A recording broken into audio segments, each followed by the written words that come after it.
do is damn. Yo, what it do? It's your boy T Lee, and we're back with another B-ball expert. B-ball explained. As you can see by the title, every NBA story too dark for ESPN Fanbase. Just gonna jump to it. But before we jump to it, make sure y'all like, subscribe, turn on the post notification bell. Whenever we're telling the case subscribers, I appreciate everybody that be watching, tapping in. You know what I'm saying? Let's go. LeVar saved his sons. LeVar Ball didn't hesitate when he thought danger was close. While out with Lonzo, LiAngelo, and LaMelo, he suddenly heard a loud sound he believed was shots. Instinct kicked in. He threw his arms around them and hustled them toward safety. It happened fast, just second, but that kind of reaction, it speaks volumes. He later shared the story in a documentary clip, and you can see it in his face. He meant every word.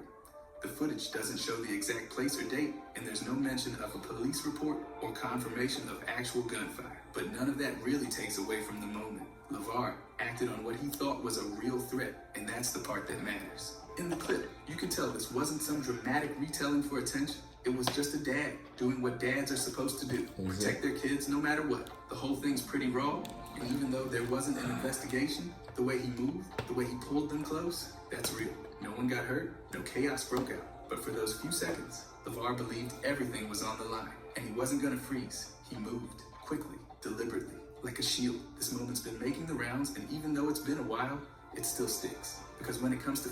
And I do the same thing for my daughter. Without a doubt. That's a real parent. No money in the world can buy that.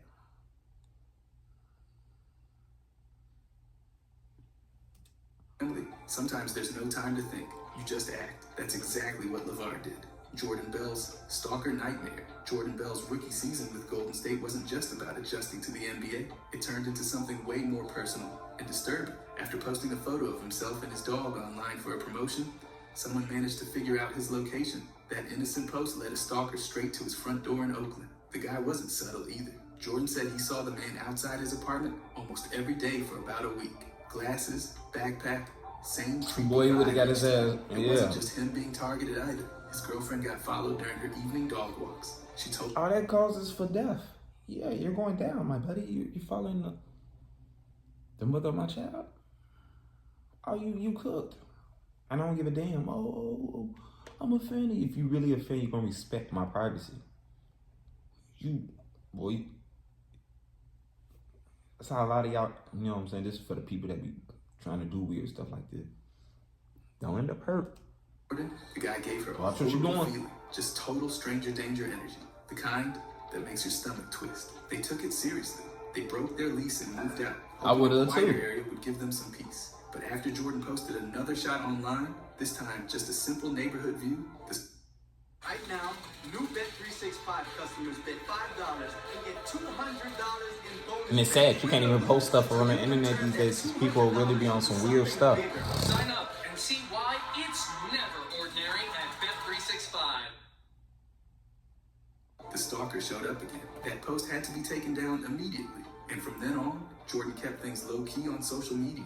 Even though there was no reported arrest or legal action, the damage was done. They'd been forced to pack up their lives and relocate because someone took things way too far. It's wild how a single photo could unravel someone's sense of safety like that. For a rookie just trying to focus on basketball, Bell had to deal with real fear right outside his front door. He was trying to build a career and instead had to worry about who might be lurking around the corner every time he left his apartment. Aaron Baines's freak injury. During the Tokyo Olympics, Aaron Baines suffered one of the scariest and most bizarre injuries in recent basketball memory. He wasn't hurt during a play. It happened off the court. In the middle of a timeout during a pool play game, Baines headed to the locker room. While using the bathroom, he slipped and crashed into a metal hook on the wall. Ooh. The fall wasn't just painful, it was catastrophic. He was found on the ground, unable to move, totally disoriented. That hook gashed his arm, but the bigger problem, he'd injured his neck and was bleeding internally near his spine. Things escalated fast. He lost feeling in his arms and legs and had to be rushed to a hospital in Tokyo. The worst part, he was stuck there, alone, thanks to the strict COVID protocols. No family, no teammates, just isolation.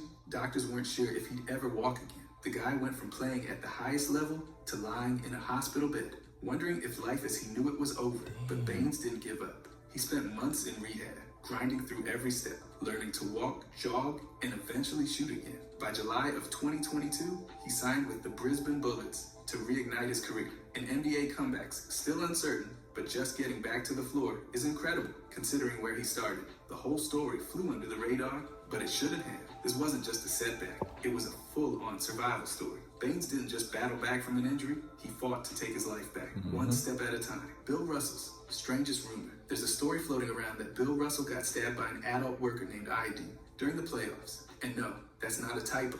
That's actually the name attached to the tale. According to some posts and obscure write-ups, Russell was allegedly in some kind of off-court relationship, and at some point, she stabbed him to the bone with a pair of scissors. That's the story. The incident supposedly happened around the early 70s, maybe during a playoff stretch. What the hell did he do? Mystery, but not so fast. No credible journalist wrote about it. Nothing in newspapers from that time. Nothing in his own memoir. Second win. You'd think something like being stabbed in the arm with scissors during the postseason would at least get a mention somewhere official, but nope, total silence. He was laying that pound town on her. He was playing around with a psychopath. He didn't even know, that's why. He didn't know how crazy she was. That's what it was. Oh, I'll pull up to them and stab you. Like, girl, you crazy. And actually did it. This whole thing survives only through anecdotes passed around online. The name iodine gets dropped. Someone mentions a cut deep enough to expose bone, and that's the extent of the documentation. No police reports, no hospital records, not even a teammate memory to back it up. One social media user quoted the line, another, whom he calls iodine, stabbed him to the bone. That's about as close as it gets to a source. And a few blogs and pages picked that up and ran with it, adding their own flair along the way. But again, zero verification. So yeah, it's wild, but unless someone digs up a buried interview or private letter, this one's stuck in rumor territory. It's talked about a lot, but right now, it's nothing more than one of basketball's weirder urban legends. Gary Suiter's Dark Spiral. Gary Suiter's time in basketball was short, weird, and unforgettable. He was 7 feet tall and somehow still managed to be the class clown of every room he entered. While bouncing around the ABA, in a quick stop with the Cavaliers, he built a strange little legend. Teammates couldn't predict him. One day he's prank calling coaches, the next he's stuffing peanut butter and jelly sandwiches in other players' sneakers. Someone said he once moonwalked into a team meeting like it was normal. In the powdered donut story, he allegedly downed a full box before warm-ups, puked all over the floor, then still suited up to play. But all that comedy stopped after the game ended. Suiter didn't land softly when basketball was over. His life off the court took a darker turn. He struggled with his mental health, got wrapped up in gambling, and drifted towards small-time crime. By 1982, the goofball center who once cracked up locker rooms was found murdered in a New Mexico motel. The story gets worse. Reports say he owed around $200 to a local hustler with a dangerous reputation. That man lured him into a fake meeting, then attacked him. Suiter died after being beaten with a hammer, over gambling, over pocket change. For those fucked who around and found out. the news was brutal. A guy who once filled rooms with noise and pranks was suddenly gone. And for the saddest reason, Gary Suiter went from cult icon to cautionary tale. His story shows just how fast the game can end and how quickly the laughs can turn into silence. Charles Barkley's spitting incident. In March of 1991, things got out of control during a Sixers and Nets game. Barkley was being heckled, and it wasn't just trash talk, it was full of racial slurs. Frustrated and fed up, Barkley turned and spit in the heckler's direction. But the spit didn't hit the guy. It hit an 8-year-old girl sitting courtside. That moment instantly became one of the most talked about incidents of his career. The NBA didn't let it slide. He got suspended for 1 game and fined $10,000. But beyond the punishment,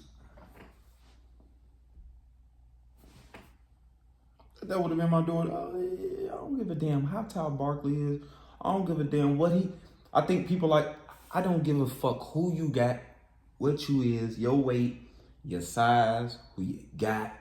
Because that can't go with you when I put you in a casket. Because that's what's going to happen if you spit. If I find out you spit on my daughter. I don't give a fuck about none of that tough talk shit. What you can do, what army you got behind you, who you roll with, your connections. Fuck that. I'm going to cut your connection off when I put your ass in the casket. Ain't no way in hell, bro. Ain't no way in hell. I'm just spitting. Because if I know who it is, I'm going to go directly to him. But he just... Man, what? Got me fucked up. it stuck with him on a personal level. Barkley didn't duck the fallout. He publicly apologized to the girl's family and went further than just words. He stayed in touch, offered them tickets, and built a real friendship with them. Later interviews showed how much the moment shook him. Barkley admitted the whole thing forced him to take a hard look at how he let anger control him. He said, "You do stupid things, I just have to live with a stupid mistake." That wasn't just a quote. But at least to take ownership. He started focusing on how to channel emotion without letting it boil over into something destructive. This wasn't some random controversy that faded out. It stayed with him, not because people wouldn't let it go, but because he wouldn't let himself forget. The man who once let rage dictate his reactions learned to own it, fix it, and grow from it. And yet, the story gets twisted sometimes. But here's what's real. Barkley made a mistake, took the hit, and tried to be better after. NBA James, haunted glitch. After dropping... Emilio isn't I thought you were talking about James LeBron James. God damn. When the only way you pay, I don't never want no bill like that. Petrovich died in a car crash in June of 1993. Something strange started happening in arcades. The original NBA Jam game, released just before his death, began doing something no one expected. Without anyone touching the controls, machines started blurting out Petrovich. I've heard of this. This was in the Chillin' Scares. This is in Chillin' Scares. If you really been watching my videos, go back to a couple episodes of Chillin' Scares. Go on my YouTube channel and type in, you know what I'm saying, go to my YouTube channel and type in Chillin' Scares and it should show. It should show. It should show. But yeah, we did a reaction to this. Yeah, he ended up getting into a car crash and then all of a sudden, the game was tweaked. It's gonna explain and stuff, but yeah, it was tweaking. Over and over, no context, no gameplay, just the name. Developers noticed it. Mark Turman, one of the original creators, recalled how it would happen while they were working on other games. One time, during a Mortal Kombat session, he said the machine started yelling, "Petrovich," and everyone freaked out. This wasn't part of the design. The weird part, that didn't happen before Petrovich's death. Burned that motherfucker to the ground. It was like a glitch. The sound file for his name would just loop during a track mode. Triggered by something feet unknown, and but ass. it I'm never running. happened for any other player. And that's feet and where ass. the legend grew. Fans started whispering about a haunted cat. Damn. TikTok. Y'all ain't tell me I had 2 pages for it. YouTube horror Y'all ain't tell me. channels How jumped on petty this, as hell. with people convinced Petrovich's spirit lingered in the game. Later, arcade versions fixed the issue. Updated software stopped the glitch, and there's no record of it continuing in consoles or re-releases. But the timing? Still eerie. It's been confirmed by the devs, but never explained. Only Petrovich's name triggered that loop. Not Jordan, not Ewing, just Petrovich. People love to say it was his ghost, but even if it was just bad code, it was a nick. But wrote. Oh shit. Oh snap. My bad. Echoing out of March of 1999, things got a little physical between Jalen Rose and Patrick Ewing. Ewing either tripped him or yanked him down mid-game, depends on who you ask. But Rose decided to get creative with the payback.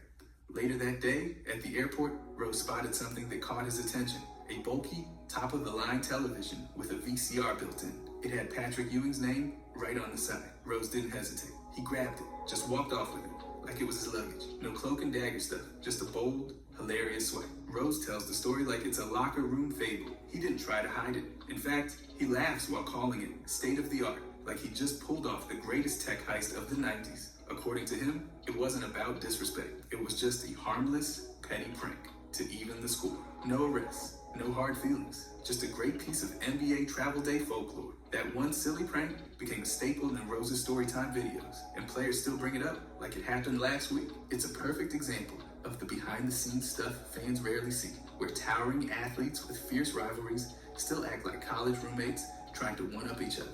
Decades later, the image of Jalen Rose casually strolling off with the 7-footers TV still lives on as one of the NBA's funniest off-court moments, all because of a hard foul and a little too much time in the terminal. Nikola Pekovic, criminal ties. In April of 2025, nothing crazy, but this crazy. Launched a series of coordinated raids across northern Montenegro. They seized drugs, weapons, and an armored BMW X5 registered to none other than Nikola Pekovic. Authorities didn't just note the vehicle, they identified him as a high-ranking member of the Sharic crime group, one of the Balkans' most notorious drug trafficking networks. That wasn't the first time Pekovic's name showed up in reports like this. Back in 2017, Serbian police arrested 2 men in a car also registered to him, loaded with weapons and suspected narcotics. At the time, He denied any wrongdoing, but did admit he had personal and business ties to the Sharaj family. He's even the god. For what?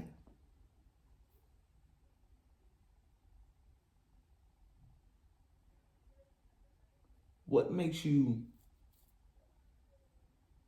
be like, yo, I'm at this level in life, I'm able to feed my family and everything. Yo, let me get connections to some stuff that can land me in jail. What make people, damn, money is the root of all evil. Because you could be saying all this positive stuff and you could be, oh, I'm gonna change everything. Man, you get that money, you probably start feeding gangs and stuff and thinking, oh, protection and stuff. Boy, it's your only protection you need. In God. The Bible and God.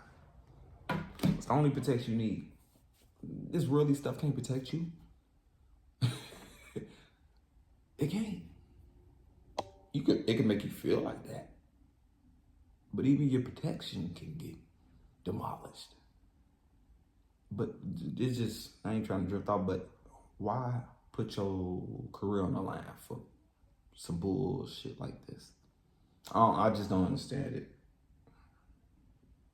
Because you got a lot of music artists that get this money and then all of a sudden they in the streets. You got a lot of people today, they get an NBA contract and then they go back to the streets and I don't know. I just don't understand it. They be moving backwards. Y'all be moving backwards. Charges have been filed against Pekovic so far, but the connection is more than rumor. Eurohoops, Diario AS, and multiple local outlets have verified that police seized his property and continue to link him directly to the group's operation. Social media picked up on the detail, and threads have piled up, reinforcing the perception that Pekovic isn't just a retired basketball player. He might be tangled deep in organized crime. Despite the weight of the evidence, there's still no conviction, no public statement from Pekovic, and no official charges. But the case keeps building. From luxury vehicles to investment links, it's not just gossip. It's an open file with serious implications. Whether this he going down or quietly disappears, one thing's clear. The former NBA big man's post-basketball path looks a lot more dangerous than anything he ever faced in the paint. Jason Williams' racist outburst. On February 28, 2001, during a Kings and Warriors game, Sacramento guard Jason Williams crossed a serious line. While sitting on the bench, he got into it with fans sitting courtside. But it wasn't just trash talk. This time, it was racial and violent. Michael Ching, an Asian American season ticket holder, filed a complaint saying Williams called him a slant-eyed slur and shouted that he'd shoot all the Asian mother. You can guess the rest. Williams even minded firing a machine gun and referenced the Vietnam War and Pearl Harbor. According to Ching's letter to the league, it wasn't an isolated insult. It was a string of threats and hateful remarks aimed at him and others sitting nearby. Ching also reported that Williams asked if he was gay and used another homophobic slur in the middle of it all. It wasn't private. It happened right there on the sideline with other fans watching. Hey, some people need to shut the fuck up because some people do take it there. I'm not saying he's right. But some people will take it to hell and back. I don't give a fuck. And now you the wrong person when you go in on a motherfucker when you like, I've been sitting here and chilling. Now once I open my mouth and get the same crap, now you the most evilest person. Not saying that he right, but damn. You took it to hell and back. Hell no. The NBA fined he said I got $10,000. That was it.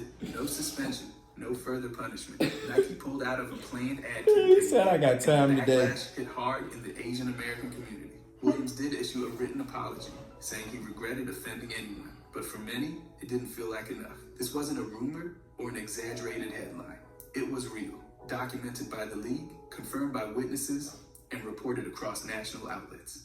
It's one of the most blatant, on-record examples of a player targeting fans with racist and violent language. And it left a mark, not just on his reputation, but on the league's response to racism in the stands. Mark Cuban and the DeAndre Jordan chase. In July of 2015, free agency took a wild turn. DeAndre Jordan had verbally committed to join the Mavericks, and Dallas fans were already imagining him in their starting five. Then suddenly, he flipped. Jordan changed his mind and decided to return to the Clippers. That decision sparked one of the most chaotic nights in NBA offseason history. ESPN's Chris Broussard tweeted that Mark Cuban was driving around downtown Houston begging for DeAndre's address. Broussard claimed Cuban was texting Jordan's family, trying to get to him face to face. That version exploded online. Fans were picturing Cuban lost in Houston, desperate, headlights cutting through the night as he hunted for Jordan. Cuban didn't let it slide. He flat out denied it, calling the story ridiculous. He said he'd flown into Houston, checked into a hotel near Jordan's home, and told his driver to take him to the gated community where Jordan lived. He knocked, no answer. He texted Jordan, who replied that he was on a date. Cuban said he respected the message and went back to his hotel. That's it. No driving in circles, no pleading with family, just a failed visit. Cuban even offered $100,000 to charity if Broussard could show proof he begged for the address. Broussard later apologized, admitting he didn't confirm details before tweeting. Cuban called him an idiot, and the back and forth became almost as entertaining as the free agency flipped itself. In the end, the only thing verified is that Cuban flew to Houston, knocked on a door, and got ghosted. Everything else, just noise. But it made for one of the wildest modern NBA storylines. Motherfuckers over-exaggerating stories and people are in real time. But this is how it goes. This is a lot of stuff that's today. A lot of people run with some information that don't thoroughly be true. A lot of y'all do that. Y'all get on these social medias and get to believe in anything that's on these pages, on the Instagram, on the Twitter, and y'all really run with it because y'all be like, well, it's this and that and do. Ain't no real proof. Is it real proof? Someone's like saying, oh, that person killed that such and such, but where the proof at? You're just going about word of mouth. See, when you get to doing this, buddy made an ass out of himself. And what about if everybody really did believe that?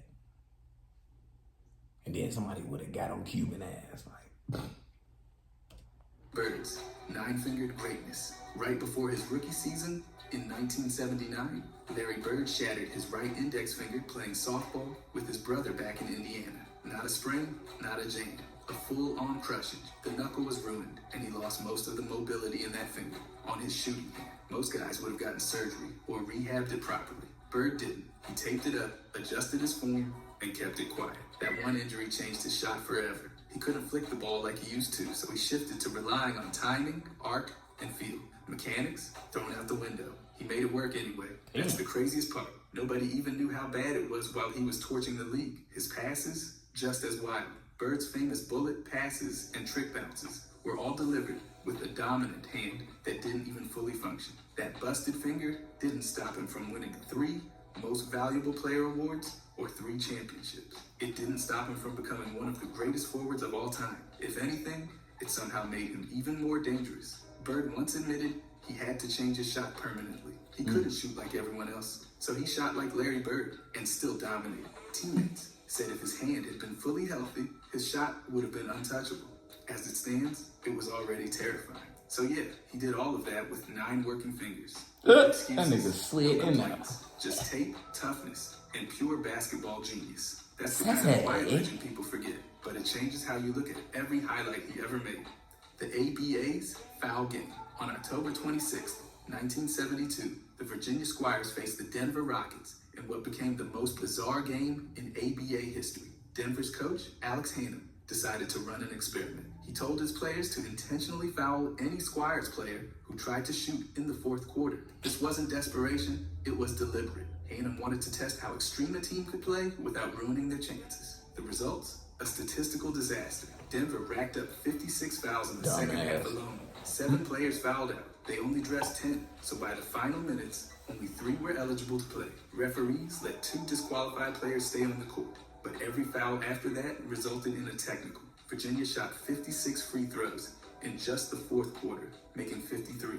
They only made 4 field goals that entire quarter. The rest of their 53 points came from the line, an ABA record for a single quarter. Altogether, they attempted 92 free throws in the game and made 72. The combined team foul total hit 86. The score, Squires 155, Rockets 111, but none of it counted. On November 7th, the ABA commissioner ruled it a forfeit in favor of Virginia and erased all the stats. Julius Erving's 22 points disappeared from the books. So did the records. This remains the only regular season forfeit in ABA history. A full game played, completely erased, all because a coach wanted to push the limits of strategy and found the league's breaking point instead. Tony Allen's freak knee injury. On January 10th, 2007, Tony Allen was having a breakout season with the Boston Celtics. He was averaging close to 12 points per game, finally showing the offensive spark fans had been waiting for. But that all changed in a single, bizarre moment against the Indiana Pacers. Midway through the game, Allen was fouled by Steven Jackson while driving to the rim. The whistle blew. Play was dead, but Allen kept going. He elevated for a dunk after the foul. No pressure, no defender, just a routine slam for show. Except when he landed, his left leg gave out. The result? A devastating triple injury, torn ACL, torn MCL, and damage to both menisci and his left knee. It wasn't a game winner. It wasn't during the action. It was a dead ball dunk, completely avoidable and totally career-altering. Allen collapsed instantly. Celtics coach Doc Rivers confirmed the worst. Season over. That one post-whistle decision changed the trajectory of his entire career. That's the crazy thing about playing in the basketball. Forward, Allen was never again. That's the scary thing about playing in NBA. One little move that ended all, and you could be out for 2 seasons, like a year, like. The offensive weapon he had been that season. But that's where the next chapter began. After months of grueling rehab, he reinvented himself, not as a scorer, but as one of the most respected defenders in the league. He earned the nickname Grindfather and became the heart of the Memphis Grizzlies' gritty identity. To this day, people still misremember the injury as a hand or finger issue. But the truth is, it was a full left knee blowout caused by a dunk attempt that didn't need to happen. It's one of the strangest what-ifs in Celtics history, and one of the toughest bounce-backs in league memory. Austin Rivers challenged Kevin Garnett.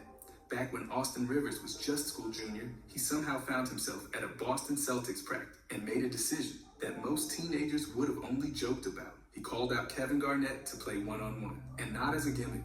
He actually meant it. Before that, Rivers had already scored a quick 5-point win against Kendrick Perkins. Yes, Perkins. So his confidence was running high. He turned to Garnett, challenged him, and got the first possession. And unbelievably, Rivers scored. First play, drove right at KG, and finished. Garnett wasn't even fully laced up yet. But that was the end of the fun part. After that first bucket, Garnett calmly bent down, tied his shoes, and decided enough was enough. What followed was a 5-1 run by Garnett. He locked in and didn't let Rivers score again. The final score was 5-1. Game over. Rivers scored first, then got the full KG experience. It wasn't just a cool story, it was a moment that showed Rivers' confidence and Garnett's unshakable dominance. No handouts, no mercy, just laced up sneakers and a reminder that even high school prodigies still had to earn it the hard way. Larry Johnson's rebellious slaves remark during the 1999 NBA Finals between the Knicks and the Spurs, Larry Johnson made headlines off the court when he described his team by saying, "We've got a lot of rebellious slaves on this team." It was a jarring statement, delivered in the middle of the league's biggest stage, and it didn't go unnoticed. The backlash was instant. Broadcaster Bill Walton called the comment a horse mouth there. Man, that's crazy. Aim at Johnson's performance and character. The criticism sparked a larger conversation, and Johnson didn't back down. He explained his comments in more depth afterward. According to Johnson, the remark wasn't meant to insult anyone. It was about the systemic conditions he believed he and others came from. He talked about being the only one from his neighborhood to make it out. He said, "No one man can rise above the mass condition of his people." He framed the statement as part of a bigger frustration with race, identity, and how black players were perceived. Johnson also responded directly to Walton's criticism. He said, "Tell him to trace his history, see how many slaves his ancestors had." He doubled down by saying fellow players like Avery Johnson came from the same plantation, further extending the memory. The league didn't issue any formal discipline, but the moment became one of the most controversial quotes in finals history. Some saw Johnson's words as powerful commentary on race and control in pro sports. Others saw it as makes a sense. I guess they were like, bro. Whatever your view, the incident was real, widely reported, and it forced a conversation about who gets to speak on power and identity, especially under the bright lights of the finals. Trailblazers, costly contact. In May of 1984, the Portland Trailblazers were hit with what was then the biggest fine in NBA history. What is it? $250,000. The reason? They violated a league bylaw that prohibited teams from contacting college players who still had eligibility remaining. Portland officials had reportedly reached out to 2 major names, Patrick Ewing and Akeem Olajuwon. Both were juniors at the time and had not yet declared for the NBA draft. League rules, passed in 1981, clearly stated that no team could contact underclassmen more than 45 days before the draft unless those players had officially declared. Portland argued that their conversations were general and not part of any recruiting or negotiation. Commissioner David Stern disagreed. A hearing was held on May 17th. The coin flip to determine who would get the #1 pick between Portland and Houston was delayed while the investigation played out. Houston, meanwhile, was cleared because they reportedly backed out of talks once they realized the players weren't draft eligible. When the ruling came down on May 21st, Stern imposed the record fine but did not penalize the Blazers with a lost draft pick. Portland accepted the punishment but maintained they acted in good faith. Still, the message was clear: even indirect contact with college underclassmen could bring serious consequences. The fine set a precedent for how the NBA would enforce pre-draft conduct moving forward. It wasn't just about tampering, it was about respecting the process. Portland learned that lesson the expensive way, and every team after took notes. The rulebook wasn't just a guideline. Stern made it a boundary. Tim Duncan's Olympic swimming dream. Before he became one of the greatest power forwards in NBA history, Tim Duncan had a completely different dream. He wanted to be an Olympic swimmer. Growing up in St. Croix, in the U.S. Virgin Islands, Duncan trained daily, swimming up to 8,000 meters a day. His sister, Tricia, had already competed in the 1988 Olympics, and Tim had his sights set on making the 1992 team. He specialized in freestyle, 50, 100, and 400 meter events, and was considered a serious prospect. But in September of 1989, Hurricane Hugo tore through St. Croix. The storm destroyed the island's only Olympic-sized pool. That pool wasn't just a training site, it was the only facility that allowed structured practice for swimmers like Duncan. Left with no alternatives, Duncan tried training in the ocean, but there was one major problem. He had a fear of sharks. That fear was enough to push him away from the water entirely. That's when basketball entered the picture. He started playing around age 14. It wasn't love at first shot, but with his size, athleticism, and the discipline built from years of swimming. So this man wanted to be a swimmer. A top-tier high school player. He went on to star at Wake Forest, then became the #1 pick in the 1997 NBA draft. And the rest, 5 championships, 2 MVPs, 15 All-Star selections, and a legacy defined by fundamentals, consistency, and quiet dominance, all built on a path that began in the water. His Olympic dream never happened, but it shaped the legend he eventually became. Oliver Miller's pistol whipping case. In April of 2011, former NBA center Oliver Miller was arrested in Maryland after reportedly striking a man with a handgun during a family cookout. The incident happened in Arnold, just outside Annapolis. Oh, okay. We already know what it was. It was probably one of his cousins. Shit, talking shit. Little family incident. They probably got mad. I'm finna expose you. I'm finna get some money out of you. Watch this. I think when you're struggling as a single parent, shame just... We gonna see who get the last laugh. I think the moment that I realized that I was always enough and I always belonged at the table is... Miller, who was 41 at the time, hit a 32-year-old man, identified as his girlfriend's brother, in the face and head. The victim needed 11 staples to close the wounds. Police charged Miller with multiple offenses: first and second degree assault, reckless endangerment, handgun possession, using a handgun in a violent crime, and disorderly conduct.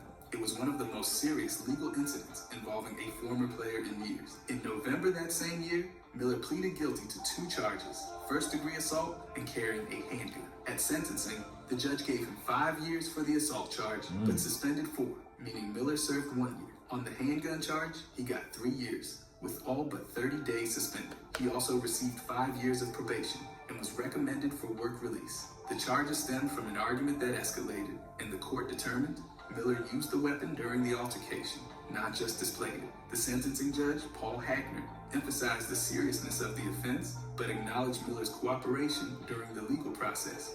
The case stands out as a cautionary post-career chapter in Miller's life. Once an NBA All-Rookie team member and a promising big man, his post-basketball years took a sharp turn into legal trouble. His 1 year behind bars marked the most serious consequence for a player once seen as full of potential, and serves as a reminder that off-court decisions can rewrite the legacy of anyone, no matter how high they once climbed. Joakim Noah's shoulder test. In 2016, not long after Joakim Noah signed with the New York Knicks, team president Phil Jackson shared a strange encounter that perfectly captured Noah's energy and Jackson's reluctance to get involved in whatever that was. The two reportedly ran into each other randomly on a New York City street. At the time, Noah was coming off surgery for a dislocated left shoulder, and questions about his health were circling.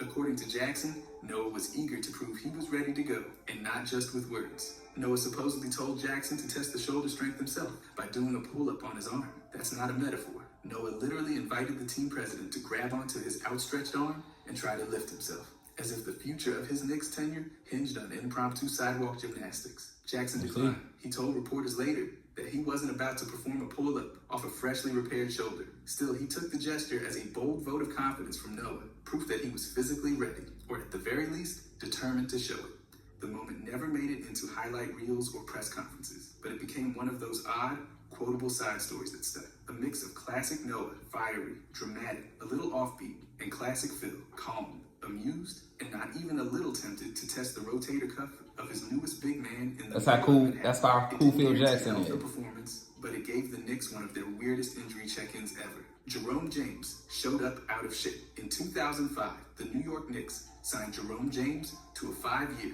$30 million contract after his strong playoff run with Seattle. What they got instead was one of the most infamous examples of post-contract decline in recent memory. When James arrived at training camp, he was noticeably out of shape, reportedly weighing over 300 pounds. He didn't ease into form. He pulled his hamstring multiple times and never got back into game-ready condition. Damn, fat ass. Wrote at the time that James came into camp fat and happy, hinting that the payday had erased any urgency to perform. It didn't take long for the Knicks to start limiting his media access. He wasn't on the court much, and they clearly didn't want him answering questions about why.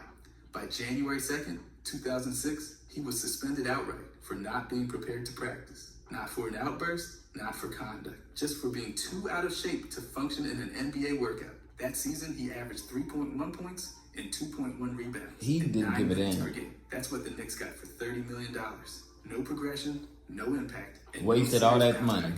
Just a massive contract and a player who seemed stuck in cruise control. The Jerome James deal became a cautionary tale. Yeah, man, his fat ass let that money get to him. Shit, nigga, you didn't finish the missions. Win some goddamn games and get some goddamn points. Your fat ass just, it's crazy. But appreciate y'all for watching, man. Make sure y'all like, subscribe, turn on that post notification bell. You already know what it is. We're on that road to 100K subscribers. I'm out.